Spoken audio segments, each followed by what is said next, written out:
بسم اللہ الرحمن الرحیم۔ زبان قرآن کورس کے ساتھ دین و دنیا پلیٹ فارم سے آپ کو خوش آمدید اور السلام علیکم ورحمۃ اللہ وبرکاتہ۔ 85% زبان قرآن سمجھنے کے لیے اس کورس کی پہلی سٹیج کو کور کر لینے کے بعد یہ دوسرے سٹیج کی ہماری دوسری کلاس ہے، جس میں ہم قرآن میں بکثرت استعمال ہونے والے اسم پڑھ رہے ہیں اور قرآنی مثالوں سے ان کا استعمال بھی دیکھ رہے ہیں۔ آج کے ایک اور آسان سبق میں ہم انبیاء کے نام جو قرآن مجید میں کثرت سے استعمال ہوئے ان کو ذرا ڈسکس کر لیتے ہیں۔ ہم صرف کثرت والے نام یہاں پر پڑھیں گے۔ قرآن مجید میں مذکور انبیاء اور رسل کی زمانی ترتیب اور مکمل تفصیل جاننے کے لیے آپ ہماری اس ویڈیو کو دیکھ سکتے ہیں، جس میں تفصیل کے ساتھ قرآن مجید میں مذکور تمام انبیاء کا ذکر آپ کو مل جائے گا اور ان کے خاندانوں کے بارے میں تفصیلی معلومات آپ کو اس ویڈیو سے مل جائے گی۔ ڈسکرپشن میں اور اوپر آئی بٹن میں اس ویڈیو کا لنک آپ کو دے دیں گے۔ اب ہم آتے ہیں اپنے سبق کی طرف اور سب سے پہلے پڑھتے ہیں لفظ رسول، جس کی جمع ہے رسول۔ رسول کا مطلب ہے بھیجا گیا، یعنی کسی خاص قوم اور قبیلے کی طرف ان کی ہدایت کے لیے بھیجا گیا۔ اس مثال میں دیکھیں، ما المسيح ابن مريم إلا رسول قد خلت من قبله الرسل۔ رسول اور رسول یعنی واحد جمع دونوں کا استعمال ہوا ہے۔ اس کے بعد لفظ ہے نبی، مطلب خبر دینے والا۔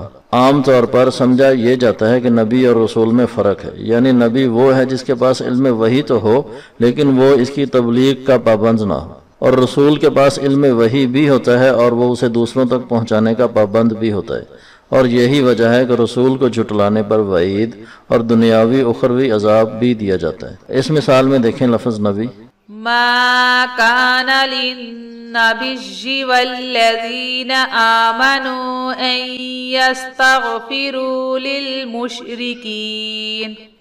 اچھا، نبی کی جمع ہے نبیون، انبیاء، نبیین، یہ کوئی بھی ہو سکتی ہے۔ ان آیات میں دیکھیں، يحكم بها النبيون الذين أسلموا للذين هادوا والربانيون والأحبار ولقد فضلنا بعض النبيين على بعض فبما نقضهم ميثاقهم وكفرهم بآيات الله وقتلهم الأنبياء بغير حق۔ اس کے بعد ہے امین، مطلب امانت دار، اردو میں بھی استعمال ہوتا ہے۔ اس آیت میں دیکھیں، إني لكم رسول أمين۔ ایک اور آیت میں دیکھیں، فلما كلمه قال إنك اليوم لدينا مكين أمين۔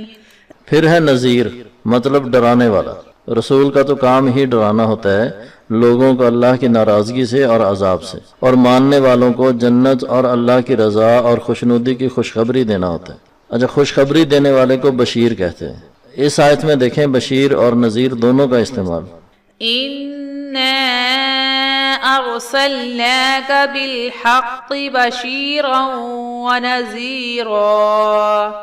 ایک اور آیت میں دیکھیں نذیر، وَإِن مِّنْ أُمَّةٍ إِلَّا خَلَا فِيهَا نَذِيرٌ۔ سب سے زیادہ ذکر قرآن مجید میں حضرت موسیٰ علیہ السلام کا آیا ہے، اور اسی طرح ان کے بھائی حضرت ہارون کا ذکر بھی اکثر مقامات پر آیا ہے۔ موسیٰ کو انگلش میں موسیز اور ہارون کو آرون کہتے ہیں۔ اس طرح ہم ہر نبی کے نام کا انگریزی میں ترجمہ بھی لکھیں گے، جس سے آپ کو یہ پتہ چل جائے گا کہ بائبل میں ان انبیاء کو کس نام سے جانا جاتا ہے۔ موسیٰ اور ہارون کو دیکھیں اس آیت میں، وَلَقَدْ آتَيْنَا مُوسَى وَهَارُونَ الْفُرْقَانَ وَضِيَاءً۔ پھر ہے حضرت ابراہیم علیہ السلام کا ذکر۔ قرآن مجید میں دو طریقوں سے ابراہیم لکھا جاتا ہے، بلکہ یوں کہیں کہ ہم جو قرات پڑھتے ہیں نا، حفص عن عاصم، اس میں اس ایک جگہ پر اس طرح سے لکھا جاتا ہے، دیگر قراءات میں اس جگہ پر بھی اسی طرح لکھا ہوا ملتا ہے۔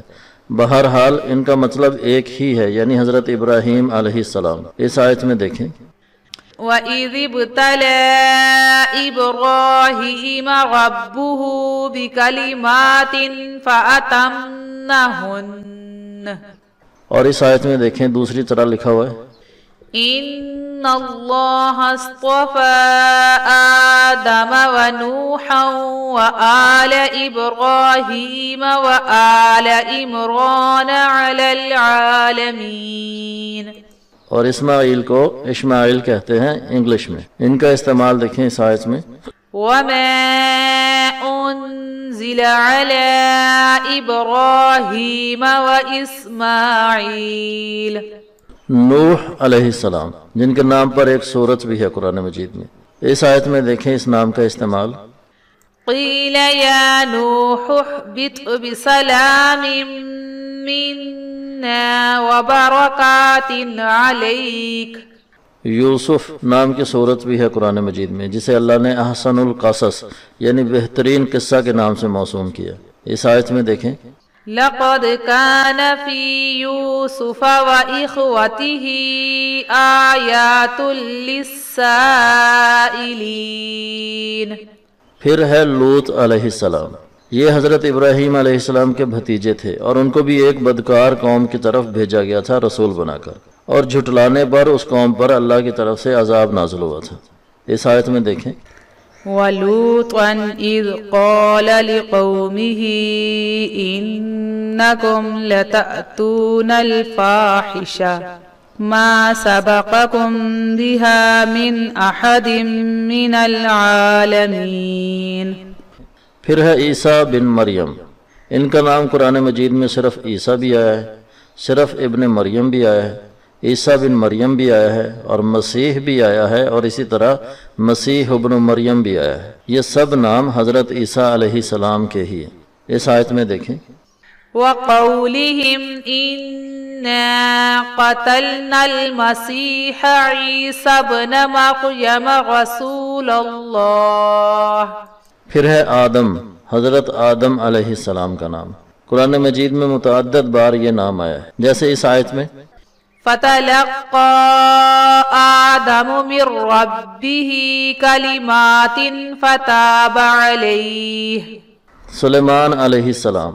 ان کا بھی تفصیلی ذکر قرآن مجید میں آیا ہے, اور ان کے والد داود علیہ السلام کا بھی ذکر قرآن مجید میں آیا ہے. اس آیت میں دیکھیں وَمَا كَفَرَ سُلَيْمَانُ وَلَكِنَّ الشَّيَاطِينَ كَفَرُوا فَهَزَمُوهُمْ بِإِذْنِ اللَّهِ وَقَتَلَ دَاوُودُ جَالُوتَ.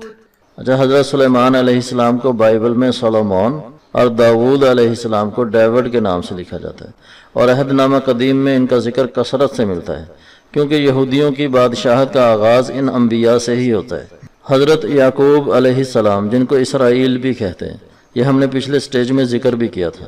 ان کا اور ان کے والد اسحاق کا نام بھی قرآن مجید میں کئی بار آیا ہے, جیسے اس آیت میں دونوں کا اکٹھا ذکر آیا ہے فَبَشَّرْنَاهَا بِإِسْحَاقَ وَمِنْ وَرَاءِ إِسْحَاقَ يَعْقُوبَ.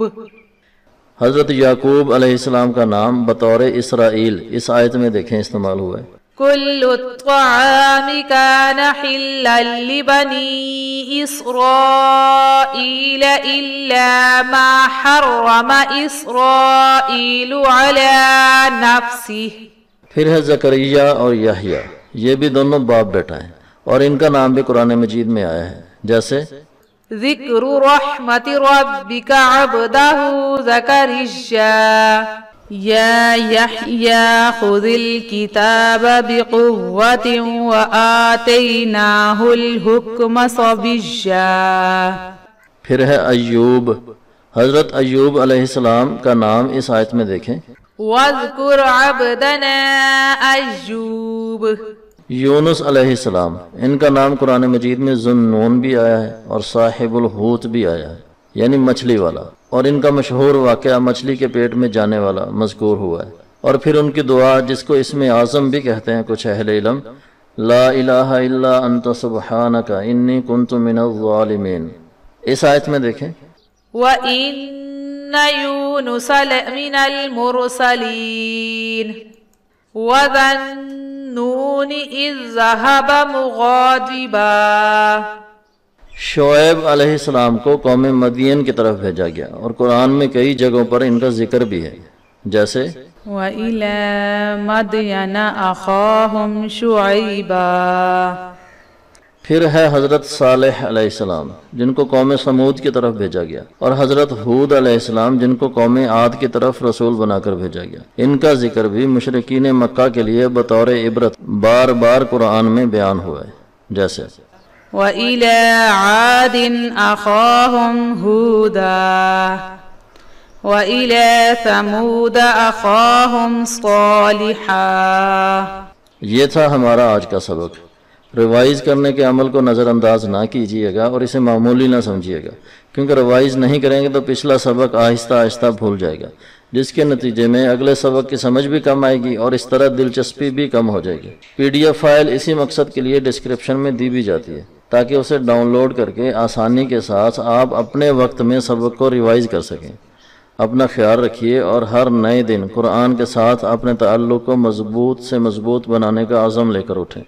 اللہ قرآن کو ہمارے دلوں کی بہار بنائے اور ہمارے غموں کا مداوا بنائے، اور قیامت کے دن اس کو ہمارے حق میں حجت بنائے، نہ کہ ہمارے خلاف۔ اور اب ہم ملتے ہیں اپنی اگلی کلاس میں نئے الفاظ کے ساتھ۔ والسلام علیکم ورحمۃ اللہ وبرکاتہ۔